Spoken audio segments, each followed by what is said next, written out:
नमस्कार दोस्तों, स्वागत है आपका अपने यूट्यूब चैनल एग्जाम अपडेट में। गुप्त काल के पश्चात हर्षवर्धन के बारे में आज हम पढ़ेंगे, क्योंकि यहाँ से प्रश्न पूछे जाते हैं अधिकतर हर्षवर्धन के अभिलेखों से और साथ ही साथ स्थानांतरीय जो राजवंश थे उनसे प्रश्न पूछे जाते हैं। तो चलिए स्टार्ट करते हैं। हर्षवर्धन, ठीक है। मध्यकालीन भारत का एक महान सम्राट जिसके बारे में कहा जाता है कि यह अंतिम हिंदू सम्राट था, जिसके बाद मोहम्मद बिन कासिम का आक्रमण होता है और अ, अरबी शासन, मुस्लिम शासन भारत में स्टार्ट होता है, ठीक है। इसे हम कह सकते हैं कि प्राचीन भारतीय इतिहास का अंतिम चरण ये माना जा सकता है, ठीक है। तो हर्षवर्धन के बारे में देखते हैं। सबसे पहले हमें एहोल अभिलेख से जानकारी मिलती है कि पुलकेशिन द्वितीय ने हर्ष को पराजित किया था और यह एहोल अभिलेख से जो साक्ष्य प्राप्त हुआ है यह किसके द्वारा लिखा गया है? तो रवि कीर्ति के द्वारा लिखा गया है। याद रखिए पुलकेशिन द्वितीय के दरबारी थे रवि कीर्ति, ठीक है। लेकिन अगर बात करें हाँ बाणभट्ट की, तो हर्ष के दरबारी थे बाणभट्ट, ठीक है। तो हर्ष को स्टार्ट करने से पहले हम हर्ष को स्टार्ट करने से पहले हम एक ओवरव्यू ले लेते हैं पूरे भारत का कि कौन-कौन से राजवंश भारत में उस समय तत्कालीन भारत में स्थापित थे। तो याद रखिए वर्तमान हरियाणा क्षेत्र में थानेश्वर में, ठीक है, पुष्यभूति वंश था, ठीक है। बात करें हम मालवा क्षेत्र में, तो मालवा क्षेत्र में उत्तरगुप्त वंश का शासन था जिसमें देवगुप्त नामक शासक स्थापित था जो कि हर्ष का विरोधी था, ठीक है।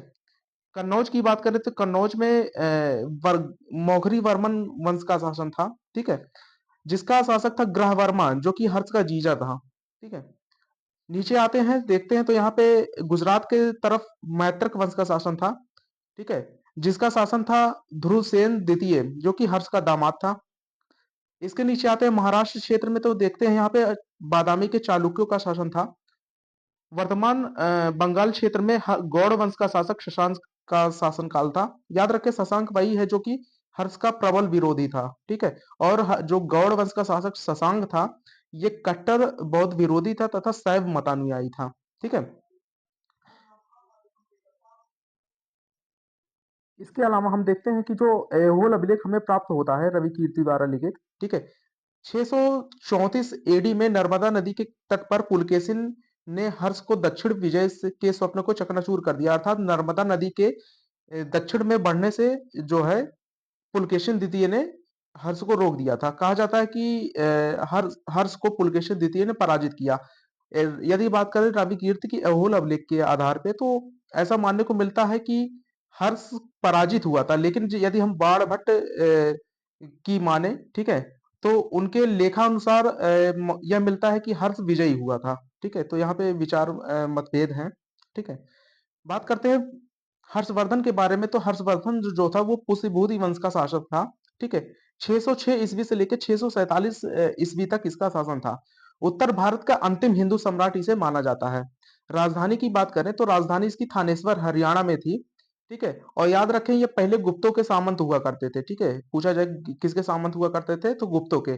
याद रखें गुप्त जो थे, ठीक है, गुप्त शासक जो थे वो किसके सामंत थे? कुषाणों के, ठीक है। ये कुषाणों के सामंत थे, ठीक है। और जो पुष्यभूति वंश था, ठीक है, ये किसके सामंत थे? ये गुप्तों के सामंत थे, ठीक है। हर्ष के सम्राट बनने के पहले की घटना क्या-क्या है, इसे देख लेते हैं। चूँकि हर्ष का सम्राट बनना एक ट्रेजेडी से कम नहीं था। हर्ष जब शासन में आया, शासक बना, उस समय इसके ऊपर कई विपदाएँ एक साथ ही आ गईं, ठीक है। जैसे प्रभाकर वर्धन जो कि हर्ष के पिता थे, ये बीमार थे। इनके दरबारी थे सुसेन नामक चिकित्सक थे जिन्होंने इनका इलाज किया, परंतु ये प्रभाकर वर्धन को बचा नहीं सके और प्रभाकर वर्धन की मृत्यु हो जाती है। आगे चल के हूणों का आक्रमण साम्राज्य पे हो जाता है, ठीक है। इनकी मृत्यु के पश्चात हूणों का आक्रमण भी हो जाता है तथा पश्चिमी सीमा को अपने कब्जे में वे ले लेते हैं हूण, ठीक है। इसके साथ-साथ जो हर्ष के जीजा थे कन्नौज के शासक मौघरी वर्मन, ठीक है, मौघरी वर्मन वंश के ग्रहवर्मा उनका नाम था, ठीक है। इनकी हत्या कर दी जाती है मालवा नरेश उपगुप्त और गौड़ शासक शशांक के द्वारा। ठीक है?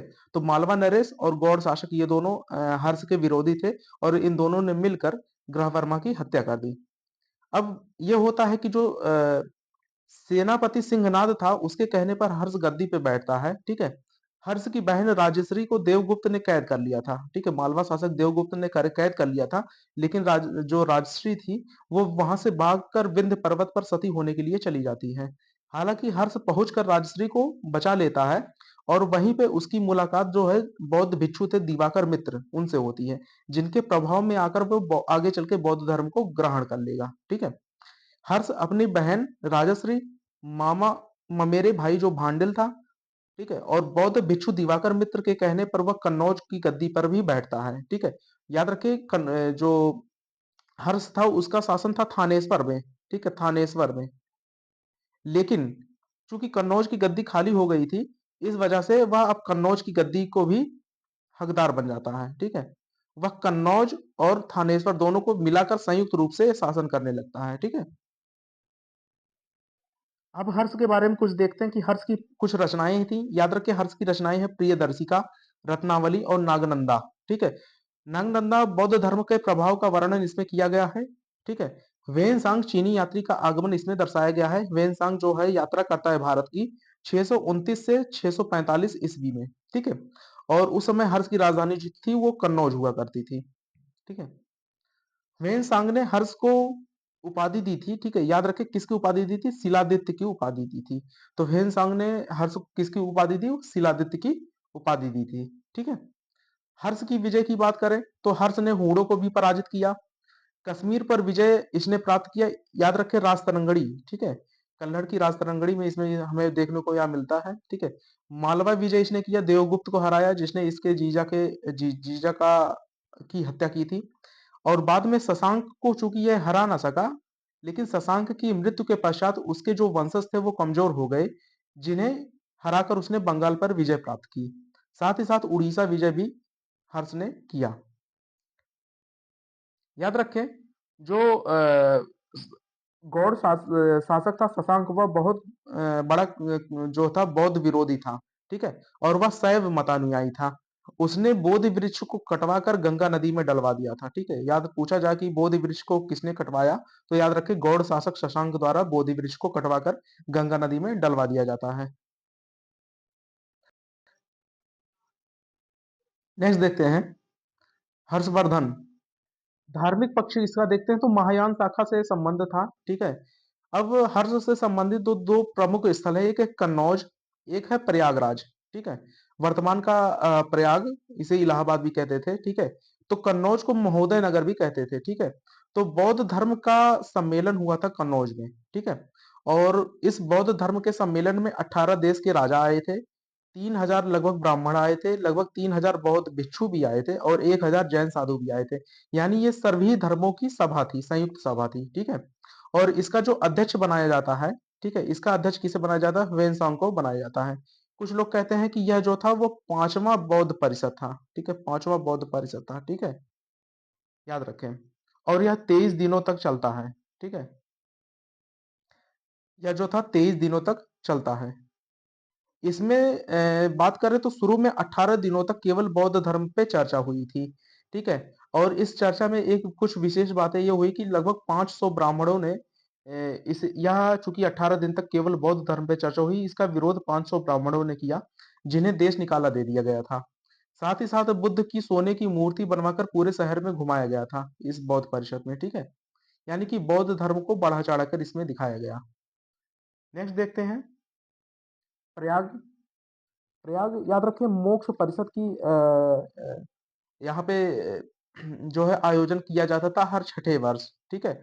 और इसमें क्रम में पूजा की जाती थी, सूर्य देव की पूजा की जाती थी, शिव की पूजा की जाती थी और बौद्ध उसकी पूजा की जाती थी, ठीक है? संपत्ति दान का विवरण हमें मिलता है, ठीक है? संपत्ति जितनी भी अर्जित संपत्ति है वह उसे पूरा दान किया कर देता था, ठीक है? जिसमें से एक चौथाई हिस्सा वह दान में खर्च करता था, एक चौथाई हिस्सा वह प्रशासनिक व्यवस्था में खर्च करता था और एक चौथाई व्यवस्था जो भाग था उसका विद्वानों के ऊपर खर्च किया जाता था तथा 1/4 भाग धार्मिक प्रयोजनों के लिए हर्ष के द्वारा खर्च किया जाता था महामोक्ष परिषद में, ठीक है? तो इसे याद रखें, यह अभी महत्वपूर्ण है। ह्वेनसांग के बारे में देखते हैं। ह्वेनसांग ह्वेनसांग को यात्रियों का राजकुमार भी कहा जाता है। नालंदा विश्वविद्यालय में इसने शिक्षा ग्रहण की ह्वेनसांग ने, ठीक है। नालंदा विश्वविद्यालय का वर्णन करते हुए ह्वेनसांग कुछ बातें बताता है, ठीक है। इसकी स्थापना कुमारगुप्त के द्वारा की गई थी, जो कि गुप्त वंश के शासक थे। लगभग 10,000 विद्यार्थी यहाँ पे पढ़ते थे। और ह्वेनसांग अपने वृतांत अपनी पुस्तक सी यू की, ठीक है, अपनी पुस्तक सी यू की में बताता है कि यहाँ पे परीक्षा जो थी वो काफी कठिन थी। मात्र 10% लोग ही परीक्षा पास कर सकते थे, ठीक है।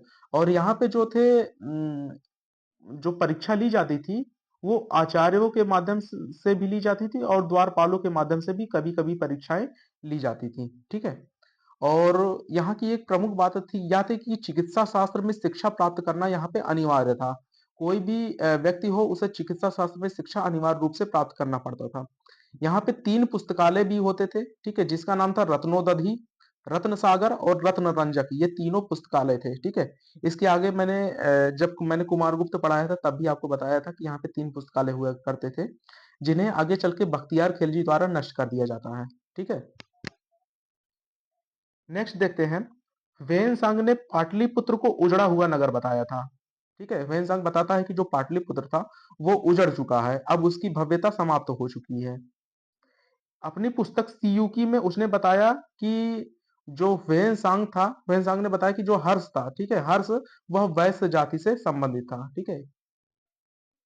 हर्ष का साहित्यिक पक्ष हम देखते हैं, ठीक है। हर्ष का साहित्यिक पक्ष, 3 पुस्तकें लिखी थी हर्ष ने, रत्नावली, प्रियदर्शिका और नागनंदा, ठीक है। ये तीनों पुस्तकें यहाँ भी एग्जाम से में पूछी गई हैं कि रत्नावली किसकी है, प्रियदर्शिका किसकी है और नागनंदा किसकी है, ठीक है। तो याद रखें ये हर्ष की पुस्तक है, ठीक है। बाणभट्ट द्वारा हर्षचरित और कादम्बरी का लेख लिखा गया, ठीक है।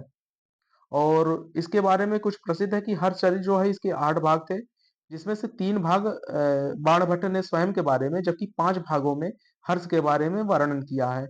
वहीं कादम्बरी की बात करें तो कादम्बरी जो है वो संस्कृत का सर्वश्रेष्ठ काव्यों में से एक माना जाता है, ठीक है। अच्छा, जो हर्ष की तीनों पुस्तकें हैं, रत्नावली, प्रियदर्शिका और नागनंदा, ठीक है, जिसमें से नागनंदा जो है वो बौद्ध प्रभावों को देखने को मिलता है, ठीक है। या बौद्ध धर्म के बारे में हमें यहाँ पे चर्चा देखने को मिलती है। इन 3 पुस्तकों में धावक द्वारा, चूंकि ये तीनों पुस्तकें जो थी वो धावक द्वारा लिखी गई थी, लेकिन श्रेय किसे दिया जाता है, हर्ष को दिया जाता है, ठीक है। अन्य विद्वान कौन कौन थे हर्ष के दरबार में, याद रखें मयूर, ठीक है। इनके द्वारा सूर्य शतक और मयूर शतक 2 पुस्तकें लिखी गई हैं जो कि प्रसिद्ध हैं। इसके साथ साथ दिवाकर जो थे वो भी इनके दरबार के एक प्रमुख विद्वान थे, ठीक है। नेक्स्ट देखते हैं आर्थिक पक्ष, सॉरी धार्मिक पक्ष, ठीक है। धार्मिक पक्ष बात करें तो राजतरंगड़ी कल्हड़, जो कल्हड़ की राजतरंगड़ी जिसमें कश्मीर के इतिहास के बारे में हमें जानने को मिलता है। इससे पता चलता है कि जो हर्ष था वो पहले शैव धर्म को मानता था, ठीक है। इसका साक्ष्य मिलता है नालंदा से, जहां वो अपने आप को परम माहेश्वर के नाम से संबोधित करता है। वहीं सेनापति जो है शिव के वाहन नंदी का अंकन किया गया है, ठीक है। प्रयागराज में महामोक्ष परिषद के दौरान सूर्य की पूजा की जाती थी। हर्ष, चूंकि हर्ष के जो पूर्वज थे, जिनमें भास्करा वर्मन, ठीक है, और आदित्य वर्मन, ये दोनों सूर्य के उपासक थे। आगे चल के हर्ष जो था वो स्वयं शिव का उपासक था, ठीक है। और बाद में आगे चल के जो है दिवाकर मित्र के संपर्क में आकर वो जो है हर्ष जो है बौद्ध धर्म को अपना लेता है, ठीक है। तो यानी कि शिव, सूर्य और बुद्ध, ये तीनों की उपासना की जाती थी। नेक्स्ट देखते हैं कुछ इंपॉर्टेंट फैक्ट। वेनसांग ने बताया कि जो हर्ष का शासन काल में जो रास्ते थे वो सुरक्षित नहीं थे, क्योंकि वेनसांग को 2 बार कैद किया गया था, ठीक है। यानी कि जो प्रशासनिक व्यवस्था थी वो लचर थी, ठीक है। घोड़ों का जो ईरान और कंबोज के द्वारा आयात किया जाता है। महाजनपद काल में जो कंबोज है, ठीक है, इसे वार्ता शस्त्रोपजीवी कहा गया है, वार्ता शस्त्रोपजीवी, ठीक है।